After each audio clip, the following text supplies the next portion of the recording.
प्रश्न क्रमांक 51 कमळ. तर बघा तर बघा क पासून सुरू होणारा शब्द आहे कमळ, म्हणून ग पासून सुरू होणारा शब्द गणपती. प्रश्न क्रमांक 52 व 53 साठी सूचना. खालील प्रश्नातील आकृतीशी तंतोतंत जुळणारी आकृती पर्यायातून शोधा. म्हणजे प्रश्न क्रमांकामध्ये ही जी आकृती दिलेली आहे तिच्यासारखी दिसणारी आकृती या 1, 2, 3, 4 पर्यायामधून शोधायचं आहे. तर बघा आपण पाहिलं तर याच्यासारखी जुळणारी आकृती हा आहे. याचं उत्तर आहे पर्याय क्रमांक 3. बघा 53 बघा स्वस्तिक. बघा या स्वस्तिकासारखी दिसणारी बरोबर आकृती आहे पर्याय क्रमांक 1 मध्ये, म्हणून याचं उत्तर आहे पर्याय क्रमांक 1. बघा प्रश्न क्रमांक 54. तास काटा 6 वरती आणि मिनिट काटा 12 वरती असेल तर घड्याळामध्ये किती वाजले असतील. तर बघा ज्यावेळी मिनिट काटा 12 वरती असतो आणि तास काटा 1 वरती आहे तर 1 वाजतात. तास काटा 2 वरती आहे तर 2 वाजतात. तास काटा 3 वरती आहे तर 3 वाजतात. म्हणून आता इथं मिनिट काटा 12 वरती आहे आणि तास काटा 6 वरती आहे, म्हणून पर्याय क्रमांक 4 6 वाजलेले असणार आहेत. तर बघा एका वर्षात महिने किती? अतिशय सोपा प्रश्न आहे. एका वर्षात 12 महिने असतात. बघा पुढं प्रश्न क्रमांक 56. मुख्य दिशा किती? बघा याचं पण उत्तर आहे 4.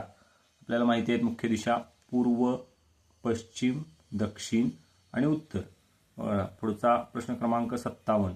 जानेवारी महिन्यात किती दिवस असतात? तर बघा जानेवारी महिन्यात 31 दिवस असतात. प्रश्न क्रमांक 58. वडिलांच्या बहिणीला काय म्हणतात? तर बघा वडिलांच्या बहिणीला आपण म्हणतो आत्या. आईच्या बहिणीला मावशी म्हणतो. आईच्या आईला किंवा वडिलांच्या आईला आजी म्हणतो. आणि आपल्या वडिलांच्या भावाची बायको तिला आपण चुलती किंवा काकी म्हणतो. प्रश्न क्रमांक 59. ही जी प्रश्न आकृती आहे ही पाण्यात कशी दिसेल? तर पाण्यात दिसणारी आकृती ही उलटी होत असते, म्हणून बघा पर्याय क्रमांक 2 याचं बरोबर उत्तर आहे. प्रश्न क्रमांक 60. ही आकृती आरशात कशी दिसेल? तर आरशात काय होतं? उजवी बाजू डावीकडं आणि डावी बाजू उजवीकडं, म्हणजे बाजू बदलत असते, म्हणून याचं बरोबर उत्तर आहे पर्याय क्रमांक 4.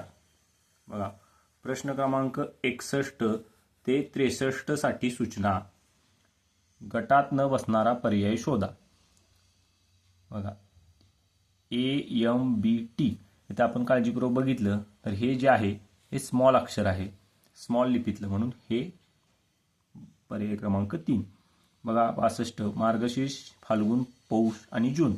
इथं आपण जर बघितलं मार्गशीर्ष, फाल्गुन, पौष हे तिन्ही मराठी महिने आहेत आणि जून हा इंग्रजी महिना आहे.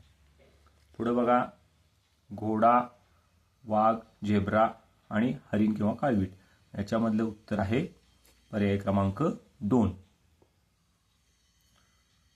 बघा प्रश्न क्रमांक 64 ते 66 साठी सूचना. खालील प्रश्नात गटाशी जुळणारे पद ओळखा. बघा 64. क्रिकेट, कबड्डी, खो खो. पर्याय सापशिडी, बुद्धिबळ, कॅरम आणि फुटबॉल. तर इथं आपण बघितलं क्रिकेट हा मैदानावर खेळला जाणारा खेळ आहे, कबड्डी मैदानावर खेळला जाणारा खेळ आहे, खो खो मैदानावर खेळला जाणारा खेळ आहे, म्हणून फुटबॉल हे त्या गटाशी जुळते. पुढं प्रश्न क्रमांक 65. टोमॅटो, वांगे, कारली. बघा ह्या भाज्या आहेत तर यांच्याशी जुळणार आहे बटाटा. प्रश्न क्रमांक 66. ट्रक, जीप, बस, कार ह्याच्याशी जुळणार आहे ट्रॅक्टर. जमिनीवरची वाहनं आहेत ही. घरे कोण बांधतो? 67. बघा आता घरे कोण बांधतो तुम्हाला माहिती आहे, गौंडी. प्रश्न क्रमांक 68. शेजारील चित्रातील महान व्यक्ती कोण आहेत? बघा हे जे चित्र आहे हे झाशीची राणी लक्ष्मीबाई यांचं चित्र आहे. प्रश्न क्रमांक 69.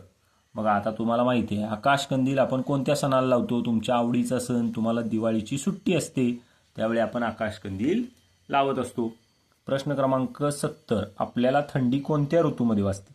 बघा आता थंडी वाजतो तो ऋतू हिवाळा. पावसाळ्यामध्ये पाऊस पडतो, उन्हाळ्यामध्ये प्रचंड ऊन असतं, दिवाळी हा एक सण आहे आणि आपल्याला थंडी वाजते हिवाळ्यामध्ये.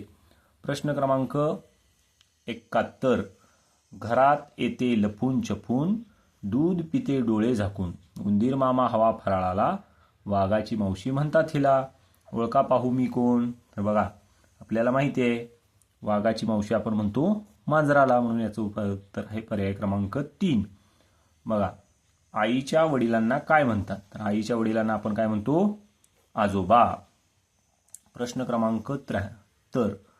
2 ऑक्टोबर रोजी कोणत्या थोर नेत्याची जयंती साजरी केली जाते? तर बघा आपल्याला माहिती आहे 2 ऑक्टोबर महात्मा गांधी जयंती आपण साजरी करतो. प्रश्न क्रमांक 74. जसे पावसाळा रेनकोट तसे हिवाळा. बघा पावसाळ्यात आपण रेनकोट वापरतो, तसं हिवाळ्यात थंडीपासून रक्षण व्हावं म्हणून आपण स्वेटर वापरतो, म्हणून पर्याय क्रमांक 3. आणि प्रश्न क्रमांक 75. आपट्याची पाने कोणत्या सणाला वाटतो? तर बघा आपण आपट्याची पाने वाटतो तो सण म्हणजे दसरा. दिवाळी, गुढीपाडवा, संक्रांत हे पण सण आहेत. दिवाळीला आपण आकाशकंदील लावतो, पंती घरासमोर लावतो. गुढीपाडव्याला आपण गुढी उभारतो आणि संक्रांतीला तिळगुळ वाटतो. अशा पद्धतीनं आपण हे प्रश्न पाहिलेले आहेत.